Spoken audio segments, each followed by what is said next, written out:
विराट कोहली के birthday party में पहुंचे अचानक से खेसारी लाल यादव। और दोस्तों यह बात को सुनकर पूरा शौक हो गया भोजपुरी इंडस्ट्री। तो दोस्तों क्या है खबर की पूरी जानकारी और खेसारी लाल यादव और विराट कोहली के बर्थडे के बारे में बताएंगे आपको पूरे खबर की जानकारी, वो भी पूरे डिटेल के माध्यम से। लेकिन उससे पहले अगर आप हमारे चैनल पर नए हैं तो वीडियो को लाइक कर चैनल को सब्सक्राइब जरूर करें और बिना समय लेते हुए आइए वीडियो को शुरू कर देते हैं। तो दोस्तों को बता देना चाहते हैं कि कल जो कि विराट कोहली का बर्थडे था और दोस्तों यह बर्थडे पार्टी जो कि विराट कोहली खूब ज़्यादा धूमधाम से मचाए हैं। और दोस्तों खूब खेसारी लाल यादव जी भी विराट कोहली को जो कि ये बर्थडे पार्टी का विश करते हुए नजर आए। लेकिन दोस्तों बता देना चाहते हैं कि कुछ लोग जो कि यह अफवाह उड़ाते हुए नजर आ रहे हैं कि खेसारी लाल यादव जो कि विराट कोहली के बर्थडे पार्टी में पहुंचे थे। लेकिन दोस्तों बता देना चाहते हैं कि मेन कारण जो कि खेसारी लाल यादव नहीं पहुंचे क्योंकि वहां पर विराट कोहली का भी बर्थडे था और इधर अहिरान स्टार टुनटुन यादव जो कि भोजपुरी इंडस्ट्री के बवाल गायक है और इनका भी बर्थडे था। लेकिन दोस्तों बताना चाहते हैं खेसारी लाल यादव जी को अपने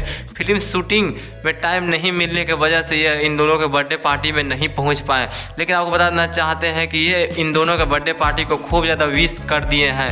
लेकिन दोस्तों कुछ लोगों को यह सुनकर खूब ज़्यादा हैरानी हो रही है कि आखिर विराट कोहली के बर्थडे पार्टी में वो भी खेसारी लाल यादव क्यों नहीं गए। लेकिन इस तरह का अफवाह भी उड़ रहा है कि विराट कोहली के बर्थडे पार्टी में खेसारी लाल यादव गए हैं।